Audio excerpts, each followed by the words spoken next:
નમસ્કાર દર્શક મિત્રો, શુક્રવારના દિવસે હવામાન ખાતા દ્વારા સત્તાવાર જાહેરાત કરવામાં આવી છે કે હવે ગુજરાતમાંથી ચોમાસાની વિદાય થઈ ચૂકી છે અને હવે આવનારા સમયમાં ગુજરાતમાં જે પણ વરસાદ આવે, કમોસમી જે પણ વરસાદ આવશે તેને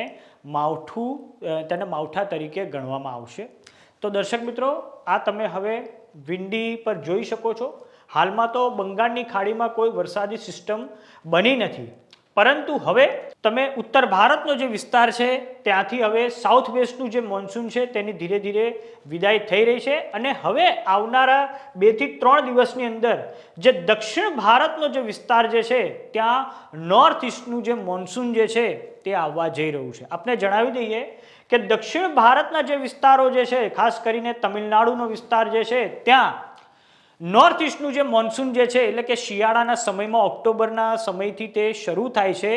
તે દરમિયાન તમિલનાડુના સિઝનનો 40% વરસાદ આ નોર્થ ઇસ્ટના મોન્સૂન વખતે પડે છે। આમ દક્ષિણ ભારત એ સમગ્ર ભારતનો એક એવો વિસ્તાર છે કે જ્યાં 2 ચોમાસા હોય છે, એક સાઉથ વેસ્ટ મોન્સૂન હોય છે અને એક નોર્થ ઇસ્ટનું મોન્સૂન હોય છે। તેના કારણે હવે નોર્થ ઇસ્ટનું જે મોન્સૂન જે છે દક્ષિણ ભારતમાં આવનારા સમયમાં એવી સંભાવના છે કે ઓક્ટોબરની 16મી તારીખથી ત્યાં શરૂ થઈ શકે છે। વાત કરીએ ગુજરાતની, તો હાલમાં તો ગુજરાત પર વરસાદનું કોઈ એવું જોખમ દેખાઈ નથી રહ્યું। જો બંગાળની ખાડીમાં કોઈ વરસાદી સિસ્ટમ બને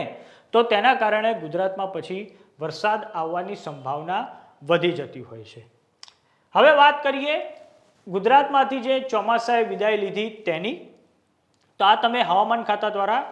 એક ઓફિશિયલ એનો જે મેપ છે તે બહાર પાડવામાં આવ્યો છે અને આમાં તમે જે લાલ લાઈન જોઈ રહ્યા છો તે નોર્મલ ડેટ્સ ઓફ વિડ્રોવલ જે છે તેની છે, નોર્મલ ડેટ, અને જે બ્લુ લાઈન જોઈ રહ્યા છો તે એકચ્યુઅલ ડેટ્સ ઓફ વિડ્રોવલની છે। એટલે કે હકીકતમાં જે તે પ્રદેશમાંથી જ્યારે મોન્સૂન વિદાય લે છે તેની આ બ્લુ લાઈન છે। વાત કરીએ ગુજરાતની, તો ગુજરાતમાં સૌપ્રથમ જે નૈશ્વર્યનું જે ચોમાસું હોય છે તે દક્ષિણ ગુજરાતના ભાગો પર આવે છે, સૌરાષ્ટ્રના ભાગો પર આવે છે અને પછી ધીરે ધીરે મધ્ય ગુજરાત થઈને ઉત્તર ગુજરાતના વિસ્તારોમાં તે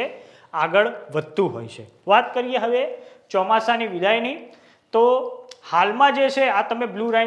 બ્લુ લાઈન જોઈ શકો છો, તેમાં 16 થી 21 સપ્ટેમ્બર દરમિયાન કચ્છ અને જે બનાસકાંઠાનો જે વિસ્તાર છે ત્યાંથી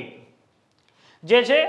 એ 16 થી 21 સપ્ટેમ્બર દરમિયાન ઉત્તર ગુજરાતનો જે કચ્છ અને બનાસકાંઠાના વિસ્તારમાંથી ચોમાસાએ વિદાય લીધી અને આ પછી જેમ જેમ આગળનો સમય આવ્યો તેમ તેમ 22 થી 23 સપ્ટેમ્બર દરમિયાન પછી સૌરાષ્ટ્રનો જે અમુક વિસ્તાર જે છે, જેમ કે દેવભૂમિ દ્વારકાનો વિસ્તાર જે છે, જામનગરનો વિસ્તાર છે અને આ બાજુ ઉત્તર ગુજરાતનો જે વિસ્તાર જે છે, પાટણનો વિસ્તાર છે, સાબરકાંઠાનો વિસ્તાર છે, ત્યાંથી પણ વિદાય લીધી અને પછી ધીરે ધીરે વિડ્રોવલ આવ્યું। આપણે 24 સપ્ટેમ્બરથી 9 ઓક્ટોબર દરમિયાન, તે દરમિયાન પણ સૌરાષ્ટ્રના જે મોટાભાગના વિસ્તારો જે છે અને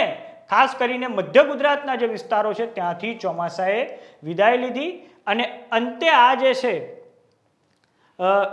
જે દક્ષિણ ગુજરાતનો જે વિસ્તાર છે ત્યાંથી પછી ચોમાસાએ વિદાય લીધી છે 26 સપ્ટેમ્બરથી 9 ઓક્ટોબર દરમિયાન। આમ આ વખતે એવું થયું, આ વખતનું જે ચોમાસાની સિઝન હતી એમાં એવું થયું કે વરસાદની જે વિદાય હતી તે ક્યાંક ને ક્યાંક મોડી થઈ છે, કેમ કે બંગાળની ખાડીમાં જે વરસાદની સિસ્ટમ બની તે આપણે મહારાષ્ટ્ર થઈને ગુજરાત પર આવી અને તેના કારણે 28મી સપ્ટેમ્બરના રોજ વરસાદનો એક ભયંકર રાઉન્ડ શરૂ થયો હતો અને તેના કારણે પણ ગુજરાતમાં સાર્વત્રિક વરસાદની સ્થિતિ બની હતી અને આ જ વરસાદી સિસ્ટમ પછી અરબ સાગરમાં જઈને તે સાયક્લોન શક્તિમાં રૂપાંતરિત થાય છે અને તેના કારણે પણ સૌરાષ્ટ્રનો જે વિસ્તાર જે છે અને દક્ષિણ ગુજરાતનો જે વિસ્તાર છે ત્યાં હળવો વરસાદ આવ્યો છે। પરંતુ હવે શુક્રવારના દિવસે હવામાન ખાતાએ જાહેરાત કરી દીધી છે કે ગુજરાતમાંથી ચોમાસાએ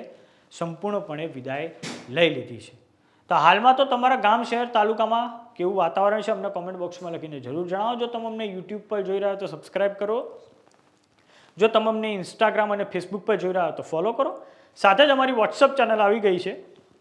જોઈન કરવાનું ના ભૂલતા। નમસ્કાર।